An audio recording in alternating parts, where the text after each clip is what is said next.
Hola, ¿cómo estás? Mi nombre es Rafael Cid de Fusión Empresarial. Recuerda que nuestro propósito es generar contenido de valor para el sector empresarial y emprendedor de México. El día de hoy estamos de manteles largos aquí en Fusión Empresarial, ya que tenemos una entrevista sumamente interesante con respecto a temas que seguramente te servirán y bueno, en breve te presento a la persona. Él es doctor en Ciencias de lo Fiscal por el Instituto de Especialización para Ejecutivos. También es maestro en Derecho Fiscal y licenciado en Derecho por la Universidad Autónoma Benito Juárez de Oaxaca. Cuenta con una licenciatura en Contaduría Pública por dicha universidad. También es licenciado en Filosofía por la Universidad Nacionalista México. Actualmente es socio fundador y director general de la firma Manejo de Recursos y Controles Inteligentes, por sus siglas MRCI. Es fiscalista del año del 2009 por la revista Defensa Fiscal. Actualmente también es doctor honoris causa por 1 Million Startups Latinoamix Leaderships Forum y la Fundación Humanis World. Doctor honoris causa por el Claustro Doctoral Iberoamericano. Coautor de diversas publicaciones como Remuneraciones Estratégicas Inteligentes en el 2015 y El Costo de la Justicia del 2019. Coordinador de la obra Cuestiones Tributarias, Problemas y Controversias en el México Actual. Pues bienvenido, doctor José Antonio Ramos Aquino. Bienvenido a su casa, Fusión Empresarial. Sí, un gusto tenerlo aquí. Gracias, querido amigo Rafa. Aquí estamos pendientes y presentes para esta entrevista.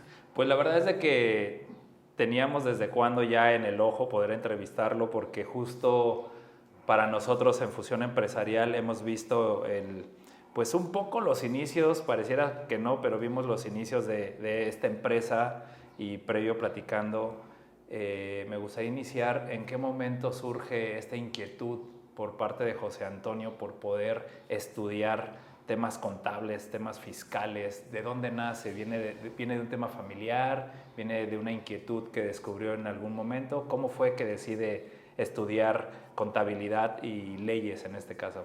Sí, bueno, primero cuando yo estudio contaduría, pues es porque consideré que era donde había más trabajo, pero lo medí de esa manera. Sin embargo, cuando ya estaba a punto de terminar la carrera, iba en el 8º semestre, era de 10 semestres en ese entonces, me puse a hacer cálculos y como trabajador pues nunca iba a salir pues ni para gastos, ¿no? Claro. Empecé a practicar y vi que no se ganaba nada. Entonces dije, no voy a montar mi propio despacho, yo creo que puedo. Antes de terminar la carrera monté mi propia oficina y empecé a ver que clientes había muchísimos, pero yo no me veía como un prestador de servicios propiamente, porque sigues cobrando poco, de todos modos el trabajo es muchísimo. No es muy bien pagada la contaduría pública, salvo que tengas clientes muy grandes, ¿no? Y entonces yo lo que empecé a imaginar es tener esos clientes grandes, ¿no? Pero yo pensé, Oaxaca no tiene empresas grandes, entonces difícilmente van a cambiar a los contadores que ya son de prestigio, tienen años, ya están casados con ellos, y entonces empiezo a tener la idea de que el producto, el servicio, mejor dicho, no debería prestarse como un servicio, sino como un producto, ¿no?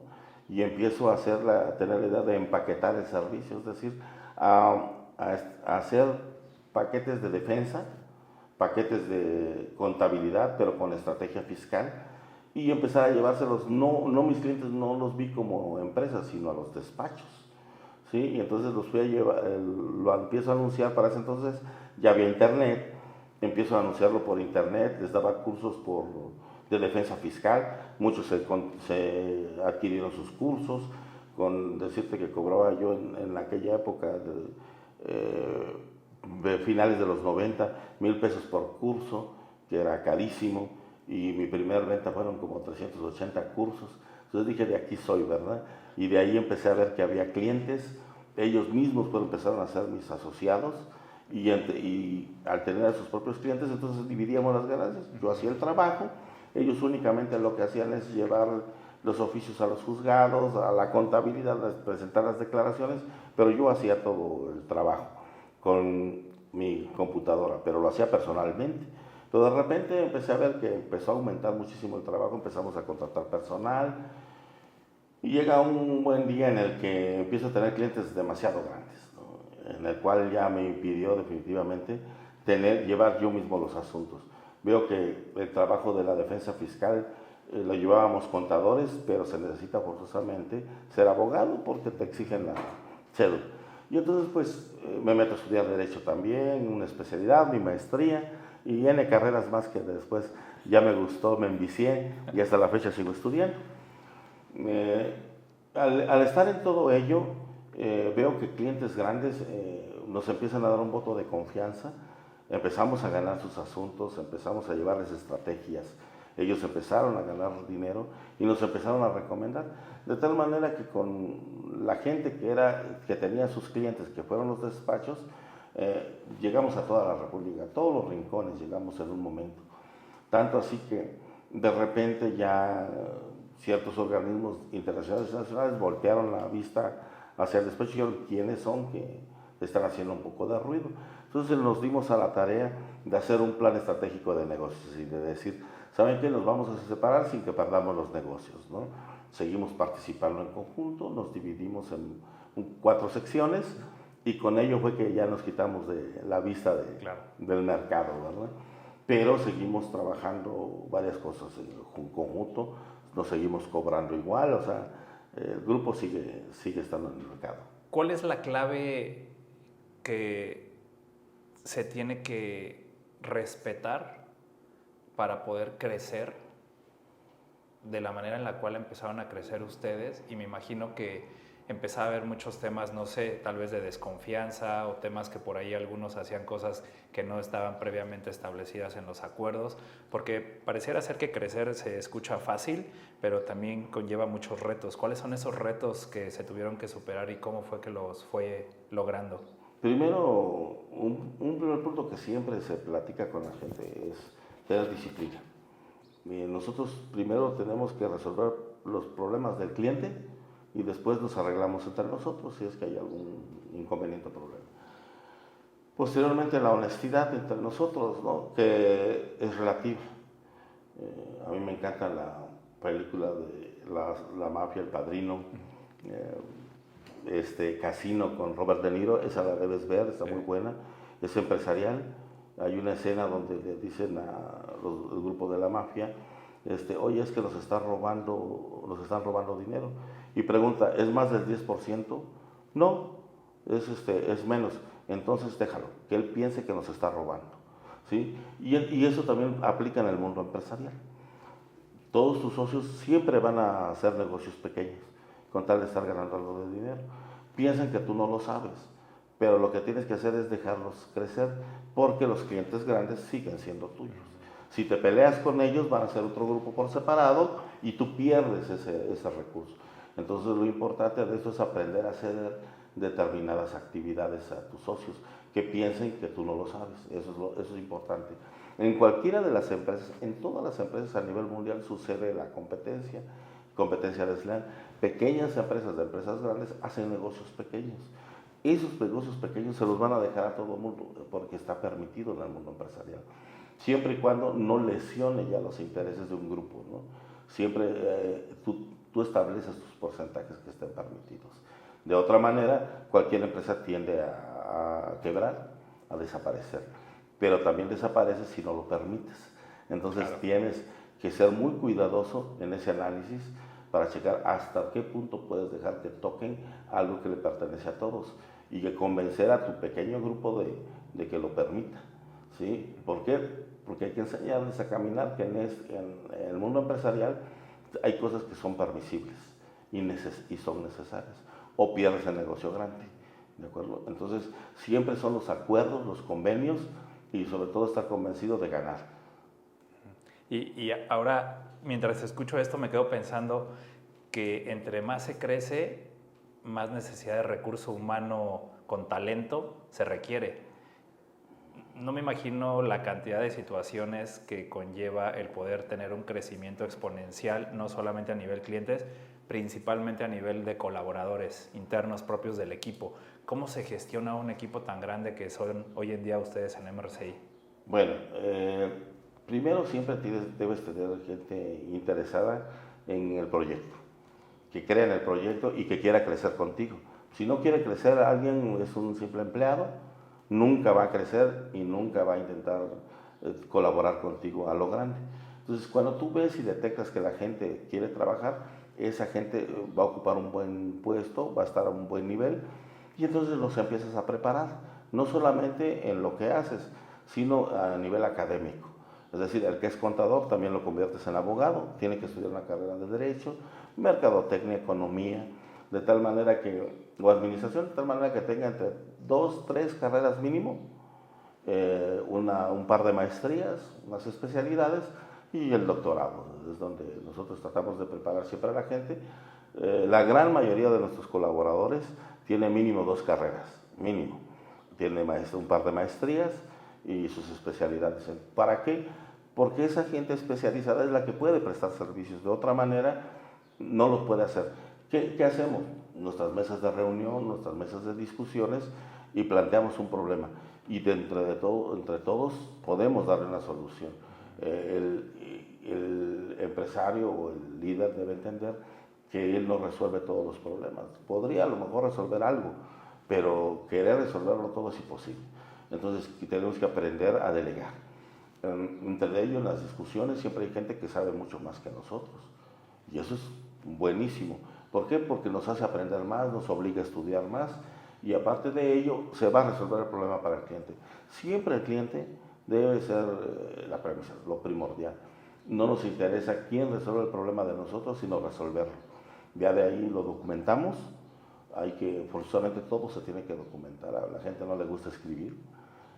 Documentado, hablamos video, escrito, ¿cómo es que documentan? De todo tipo, Okay. Escrito y video, tiene que dejarse documentado, de tal manera que cuando un colaborador se va con la competencia, porque déjame decirte que te hablan de todos lados a nuestros colegas, ofreciéndoles unas muy buenas cantidades de dinero, no me vas a creer, pero hay colaboradores a los que les ofrecen entre 200 o 300 mil pesos mensuales por irse, ¿no? O hay unos a los que les ofrecen mucho más, ¿no? Entonces, tú tienes que estar abierto a permitirle que él gane dentro de tu empresa lo mismo o más, ¿sí? Parece mentira, pero un colaborador puede ganar lo menos posible 50 mil pesos mensuales si no es de los grandes. Entonces llegan a ganar muy bien. Y cualquier empresa puede ganar bien siempre y cuando ese colaborador produzca. O sea, tú nunca te tienes que pelear con el sueldo. Entonces, si alguien te dice, oye, yo quiero ganar 500 mil pesos, sí, está bien, ¿cuánto vas a producir? Si te produce 2 millones de pesos, estás del otro lado, ¿no? O sea, no va a pasar nada. Tú le pagas lo que él pida. Pero si ese colaborador no te va a producir nada y tú tienes que ponerle tu bolsillo para pagarle, ese colaborador no funciona, ¿no? Entonces todos los colaboradores tienen que aprender a que cuando se vayan, primero deben ganar bien, ser una buena competencia, pero dejar bien documentado lo que hacen para que cuando llegue su sustituto sepa qué hacer, sin tener que estarlo preparando tanto tiempo ya. Y eso nos ha beneficiado mucho porque en la oficina muchas veces se dice, hay mucha rotación, sí, pero la que se va es la gente especializada, la gente que sabe, ¿sí? Y llegan nuevos y aprenden. Nos hemos convertido como una escuela, digamos, de alguna manera. Un semillero. Así es, de oaxaqueños. Talento. Y estamos invadiendo el país por completo, porque donde quiera vas a encontrar muchos abogados y contadores hechos en MRCI. Eso es importante. Y siempre he tenido como esta idea, antes se decía, es que los chinitos están en todos lados, ¿no? Y ahora veo que más bien ahora ya los oaxaqueños están por todos lados y creo que el oaxaqueño es sinónimo de un hombre o una mujer de trabajo, de constancia, de preparación. Evidentemente creo que en el sector empresarial el oaxaqueño hay un dicho por ahí que dicen, si la haces en Oaxaca, la haces en cualquier parte del mundo, ¿no? Claro. ¿Por qué? Porque de repente la particularidad que tiene este estado creo que nos hace de piel más gruesa, de rebasar retos que de repente no son tan comunes encontrarlos en algunas otras ciudades. ¿Cuál es el reto que tiene hoy en día la firma MRCI? Pues más importante. Para nosotros ni siquiera es permanecer en el mercado, nosotros siempre vamos por más. Tenemos que ocupar un mejor lugar todavía como competencia en el país. hay muchos despachos que están creciendo, muchos agarraron el modelo que nosotros tenemos y están creciendo de esa manera. Entonces nosotros tenemos que reinventar el modelo y llegar a un nuevo esquema que estamos trabajando en ello precisamente. Estamos ya con esquemas IA. Claro. Yo estoy estudiando una maestría en inteligencia artificial precisamente, programación, me di un salto cuántico a un nuevo conocimiento, porque es necesario aprender y saber de qué estamos hablando, ¿verdad? Yo no me puedo sentar a platicar con programadores si no entiendo qué estamos diciendo. Entonces me tengo que meter a estudiar algo, entender, comprender el concepto, el lenguaje del que estamos hablando. Lo mismo platicar con un niño, un jovencito de 12 años a 17 años, 18, que tiene un lenguaje muy diferente a lo que teníamos nosotros hace muchísimos años. Hay que entender qué dice, comprender qué significan sus palabras. Igual en la informática es idéntico, cambian muchísimos conceptos, pero eso nos va a permitir competir en cualquier parte del mundo. Entonces a eso estamos ahorita enfrentándonos, a esos cambios. Queremos llegar primero que la gran mayoría, lo estamos logrando, estamos compitiendo bien. Nuestro reto precisamente es ese, la automatización total de lo que hacemos, emular lo que hace un colaborador, que lo haga una máquina, y eso es lo que estamos logrando. Mientras escucho esto, digo, creo que si no estamos en tendencia y si no estamos a la vanguardia con respecto al conocimiento, no hay manera de seguir evolucionando. Basado en eso, ¿cuáles son los principales retos que ha detectado en las nuevas generaciones? Entiendo que la firma se vuelve como un imán que buscan muchas personas del ámbito no solamente administrativo, sino contable, sino legal, pues también ir y formarse o ser parte de las filas de la firma MRCI. Esta nueva generación, al ser diferente, tiene evidentemente prioridades distintas. ¿Qué recomendaciones les da a estas nuevas generaciones para realmente poder crecer? O sea, entiendo que todo el mundo busca cómo crecer, y crecimiento no solamente es económico, sino también espiritual, físico, y creo que hoy en día cuando logramos que un colaborador esté de una manera más integrado, sí en la parte personal, profesional, pero sí también en la parte espiritual, hoy en día, ¿cuál es el consejo que el doctor José Antonio les daría a estas nuevas generaciones? Bueno, mira, he visto que los jóvenes ya no están estudiando carreras tipo técnicas, ya no les agrada, por ejemplo, la contraria del derecho. Ves aulas, antes había, en promedio me tocó en mi aula de derechos empezar con 120 alumnos. Es antididáctico, claro. Los alumnos tomaban clases por las ventanas, atrás de las ventanas. Actualmente los grupos son de 23 alumnos promedio, o sea, descendió la matrícula en cantidad enorme. Mis alumnos actualmente, por ejemplo, en clase de maestría, tengo 10 alumnos, cuando antes estaban los salones llenísimos. Y eso me ha llevado a pensar que a los jóvenes ya no les interesa lo técnico. Y sí, hay una razón enorme. Ellos están en un ámbito de tecnología, ahorita la tecnología, pero aparte hay un sentimiento de pelea con el mundo, ¿no? Ellos están peleados con el mundo, con la ecología, con las empresas. O sea, ellos piensan que las empresas perjudican al mundo de alguna manera, ¿no? Mucha gente está transformando su alimentación, emigra a lo vegano, ¿sí? Ya no quieren que consumas cárnicos, las peleas que hay con las corridas de toros. Ves que la gente muy joven lleva un sistema de vida muy diferente, y no es malo. Simplemente nosotros de las generaciones anteriores debemos entender que no se trata de quién esté bien o quién está mal, sino de comprendernos ambos y tratar de convivir en un mundo mejor. Ahora, ¿qué tienen que hacer ellos en este mundo mejor? Lo que saben hacer, la creatividad. Estos jóvenes son demasiado creativos e inventan negocios como no tienes ideas, ¿no? De repente, de la noche a la mañana, ves que un fulanito generó una empresa de la nada. Y dices, oye, qué bien, ese modelo está muy bonito, es genial. Y entonces te tienes que dar a la tarea de empezar a emular también esas actividades para atraernos. Los días lunes a las 7 de la noche tenemos un programa deportivo donde se arma el relajo, es puro cotorreo, que es lo que a la gente le encanta, pero vamos con máscaras de luchadores. ¿no? ¿Y por qué voy? A veces estoy sentado en el programa platicando o a veces atrás, porque aprendo mucho de los jóvenes, es de los que más aprendo, porque es la gente que sabe, es la gente que tiene en sus manos el futuro. Y a ellos les aprendes ese nuevo modelo de negocios. Y a los de, empresarios ya de añejos, de años, ¿qué les vendes? La idea del producto que va a llegar a esos jóvenes. Entonces, ¿qué vendes? Un patrocinio, ya ellos pagan y tú les pagas a los jóvenes para que hagan esos programas. Mira, más o menos algunos de los muchachos están ganando promedio de 15,000 pesos quincenales por estar en ese programa, 1 hora a la semana. ¿Sí? Y entonces, cuando logras eso, no lo inventaste tú, lo inventó un joven que está haciendo un programa ya, pero tú lo tienes que traer a tu mercado, porque si no quedas fuera y no entiendes de qué se está hablando. Y entonces vas y le vendes a los grandes, les dices, oye, mira, el mercado está cambiando, ¿eh? Si tú no entras al nuevo esquema, tu producto no va a llegar a ese joven. ¿Qué tenemos que hacer? Ese puente generacional entre el joven y tú, ¿sí? Bueno, yo, pues, que tengo esa edad, pero yo soy flexible, ¿sí? Yo voy con ellos, platico con ellos y aprendo. No los imito, que es diferente, ¿no? Porque querer ir a las fiestas con ellos ya sería el colmo, ¿verdad? Ya sería no solamente perder mi tiempo, sino hacer el ridículo. Entonces, ¿qué sí hago? Emular la empresa. ¿Hacia dónde va?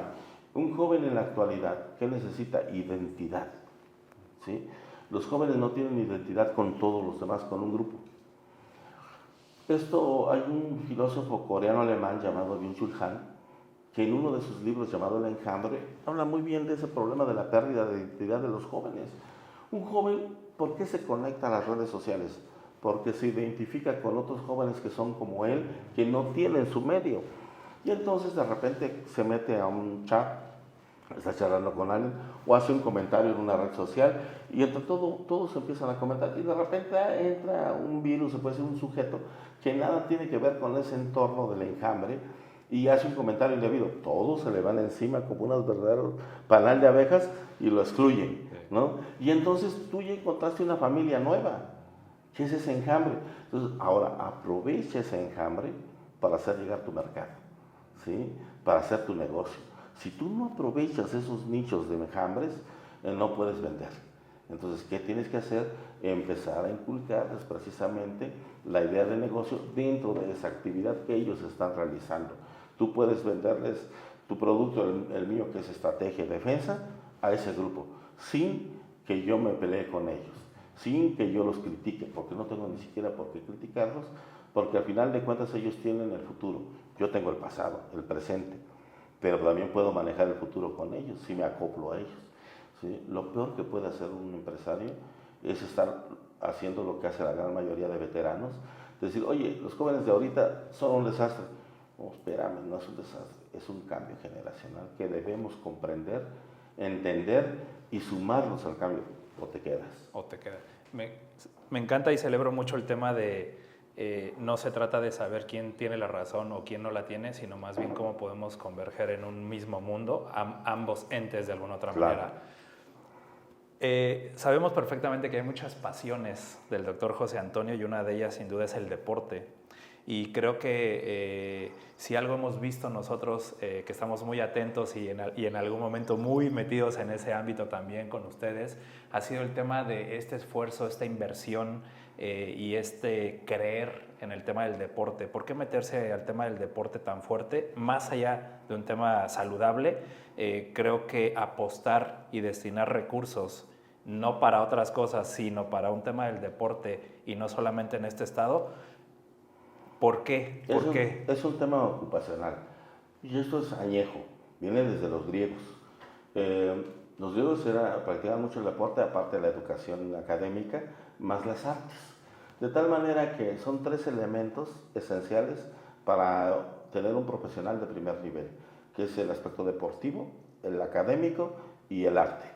¿Sí? Cuando un sujeto toca algún instrumento musical, sabe pintar, y aparte es deportista y académico, ese sujeto es un profesional y un ciudadano de primer nivel, porque su mente está en otra cosa, ya no está en el ocio malo, porque hay ocio muy bueno, el creativo, ese ocio bueno es maravilloso, ese es el punto donde hay que llevarlos. Entonces, si tenemos la oportunidad de tener escuelas, academias de fútbol, por ejemplo, para niños, que es la parte, digamos, más económica en la que puedes participar, porque un balón lo patean entre 22 personas, 22 niños, pues ya estás del otro lado. Ahora, contratas personal que sea profesional en el deporte, porque tampoco puedes llevar a cualquiera. Mira, todo va en un orden. Un niño, por ejemplo, que va a entrenar necesita estar bien alimentado. Bueno, pues hay que cuidar que esté bien alimentado. Charlas con sus padres en materia psicológica y demás, y el calzado. Nosotros cuando les damos calzado a los niños, lo checamos con ortopedistas, decir, oye, ¿los niños pueden usar tacos? No, no pueden usar tachones. Oye, pero es pasto sintético, entonces hacemos multitachoncitos, ¿no? El chiste es que ellos no deformen su pie. A todo eso nos tenemos que meter a estudiar cuando ni siquiera nos compete estar metidos en ello, ¿no? Pero ese niño ya está ocupado en algo, en la parte formativa del deporte. Ese niño, aparte, le exigimos que tenga mínimo de calificación 8 de promedio. ¿Qué le das a cambio? Pues los tenis, la ropa, el entrenamiento, llevarlos a jugar. Apenas fueron a Houston a jugar nuestros muchachitos, la sub-13 y la sub-15, y sub-17. Van a Houston, entonces van con todos los gastos pagados. Entonces esos niños que vienen atrás dicen, oye, pues yo quiero ir a viajar como él, ¿no? Y eso es importante. Ahorita en el mes de agosto vamos a incursionar en la Federación Mexicana de Fútbol con una segunda de la Liga Premier A y una tercera división para darle secuencia a todos nuestros jovencitos. Y esto implica que si uno de ellos es bueno, va a irse al fútbol extranjero o el mexicano cobrando bien, ganando bien. Entonces esos niños ya tienen una puerta abierta al deporte y que es lucrativa. Pero aparte también tienen la parte académica, que tienen que estudiar. Y estamos trabajando con ciertos grupos de la parte artística, como es danza, pintura, música, y que hay grupos que nos apoyan. Pero también hay que abrirles otros espacios deportivos, es decir, no nada más el fútbol. Tenemos los gimnasios de pesas, aeróbicos y de todo tipo, más el acuático, que hay que meterle la parte de la natación y la lucha libre. Entonces, ¿por qué? Porque a los niños no todos les gusta determinado deporte, a las niñas tampoco, ¿no? Hay niñas que les gusta el ballet y niños también que les gusta el ballet. Hay niñas que les encanta el fútbol y no les puedes decir, no, ese deporte es de niños. No es cierto, el deporte es para quien quiera practicarlo. Fíjate que es muy importante siempre estar muy open mind, no de mente abierta, sino de otra manera vas a encauzar mal al niño, ¿no? Si al niño le gusta ir a ballet, pues déjalo que vaya, que practique, que entrene, al contrario, dale todas las facilidades para ello. Pero si de entrada tú le dices que ese no es un deporte para niños, lo estás frustrando, le estás metiendo ideas indebidas en la cabeza y te estás metiendo en un tema que no nos compete meternos, ¿no? Yo creo que la psicología es una materia demasiado especializada, ha llevado años estudiarla, creo que hubo especialistas de primer nivel, Lacan, Freud, compañía, que dedicaron toda una vida para promoverla, ver el psicoanálisis, como para que venga alguien que si a duras penas trabaja en algo, les diga, oye, eso no lo puedes hacer. O sea, no podemos meternos en lo que no manejamos. Que no conocemos. Entonces, ¿qué hace un niño?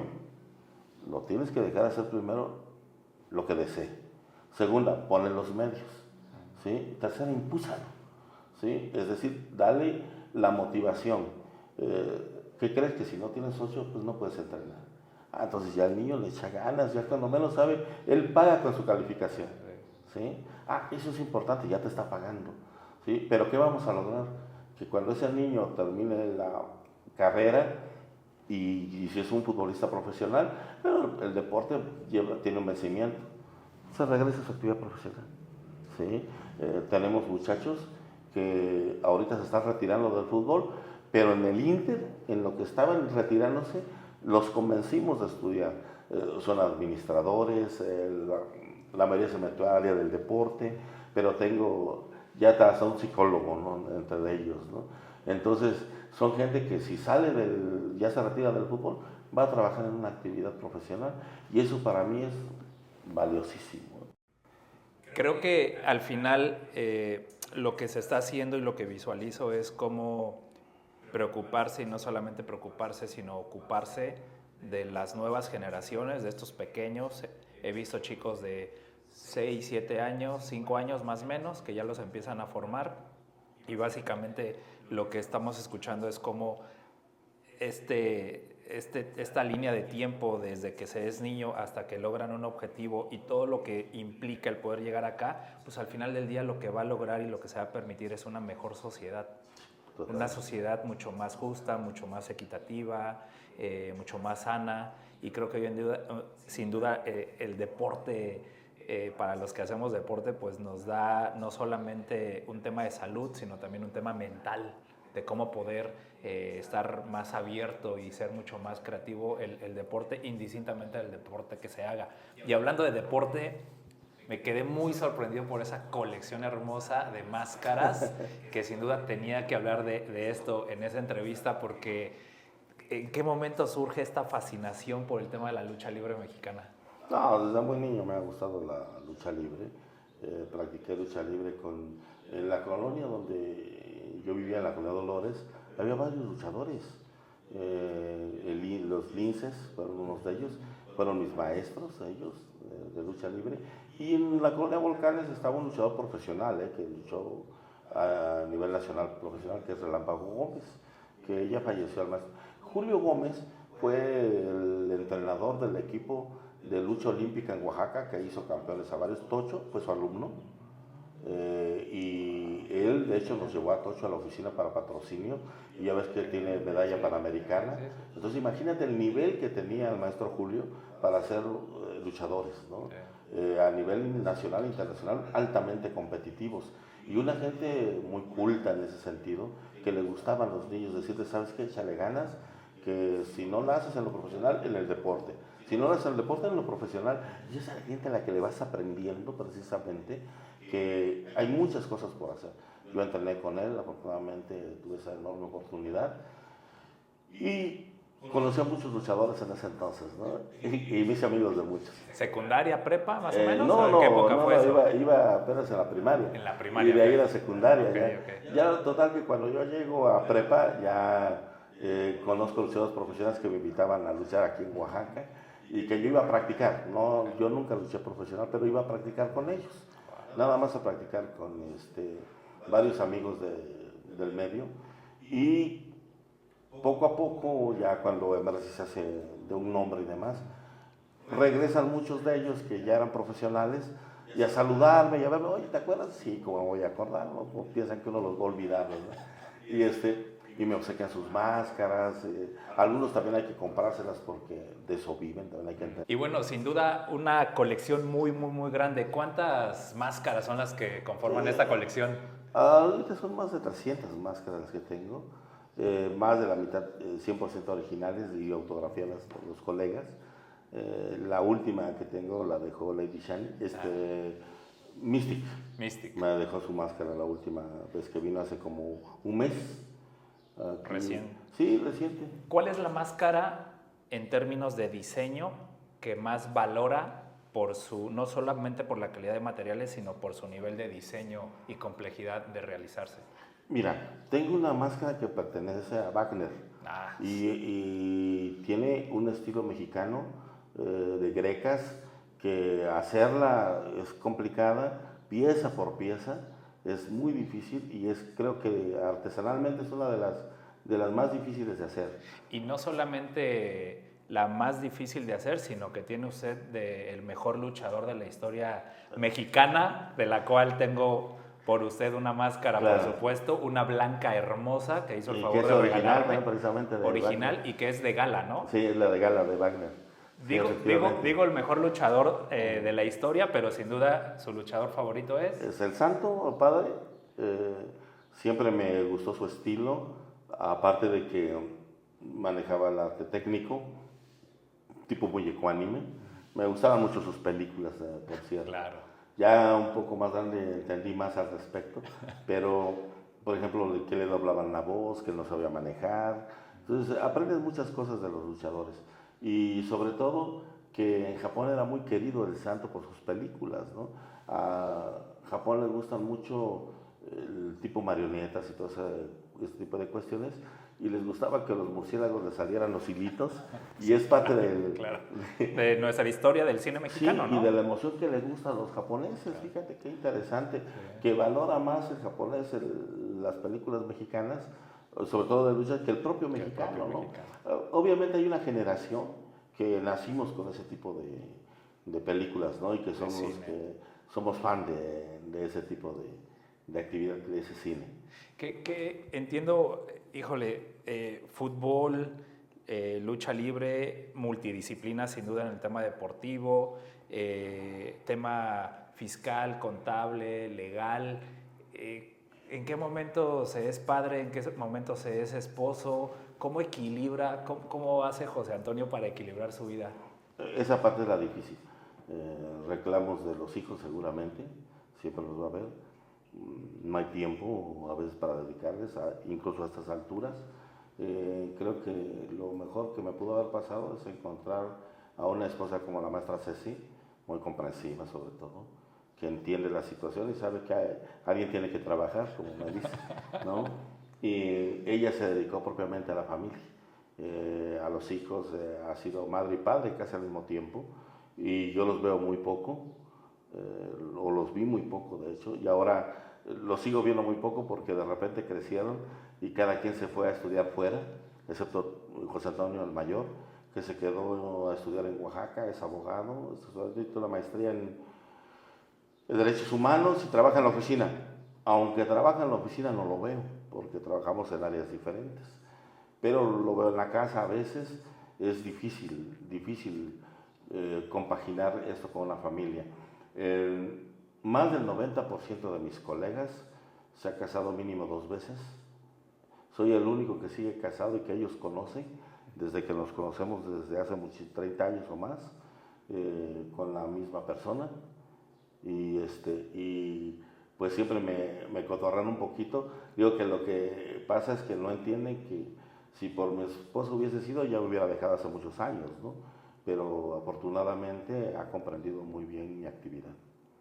Qué complejo este equilibrio personal, profesional, que sin duda creo y sin dudar de equivocarme, también creo que se piensa mucho en cómo poder no dejar bien a la familia. O sea, sí entiendo que es un tema importante, pero creo que hoy en día todo lo que ha girado en torno a la empresa, a la marca MRCI, es más en el sentido de crear un legado. Veo un legado que años después se estará hablando de todo esto y creo que el principal reto que se tiene sin duda en las empresas es cómo darles esta continuidad, más allá de que humanamente, físicamente no estemos en este plano terrenal. ¿Hacia dónde Mercy ha visualizado el tema de una transición y este legado como Bien, tal? Sí está pensado totalmente y profesionalmente. Me gusta mucho el modelo norteamericano del consejo. Nosotros formamos un consejo, tiene en promedio 2 años operando ya con nosotros, en el cual forman parte 13 personas de ese consejo, excepto el doctor Marcos y yo, que formamos parte del consejo de administración. Ese consejo directivo es el que se encarga de las directrices y seguir todo el buen funcionamiento de MRCI, de tal manera que no necesitan a ninguno de los socios para que MRCI siga operando. Si alguno de nosotros llega a morir y hereda sus acciones a sus hijos, nuestros hijos pues no forman parte del consejo hasta que se ganen un espacio, lo demuestren profesionalmente, pero con sus acciones pueden seguir siendo socios, es decir, van a seguir teniendo utilidades, pero no tomar decisiones dentro de la empresa, ¿no?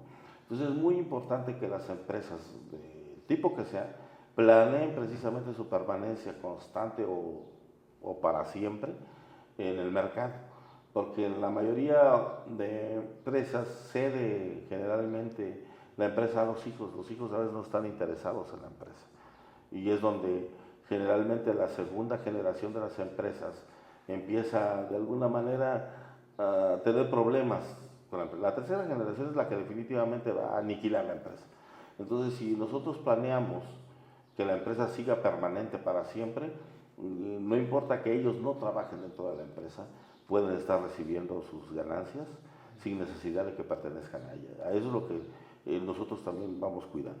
Y esta parte fundamental que celebro que lo estemos diciendo el día de hoy aquí, ¿cuál ha sido el principal error que han encontrado ustedes al estar colaborando con nuevos clientes principalmente? ¿Cuál es una constante que encuentran ustedes? El hombro orquesta, ¿no? Seguimos con ese problema a nivel nacional.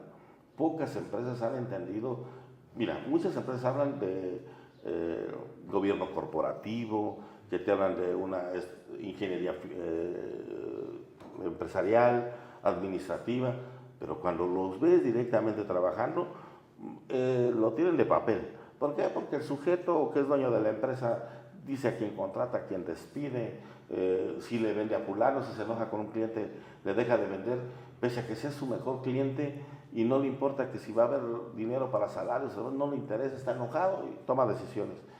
Eso nos ha costado muchísimo, gente que a veces no quiere pagar impuestos también, y tienes que empezar a educarlos, decir, mira, te puedes ahorrar impuestos, pero dejar de pagarlos es como querer vivir para siempre, no se puede, o sea, tenemos que pagar algo.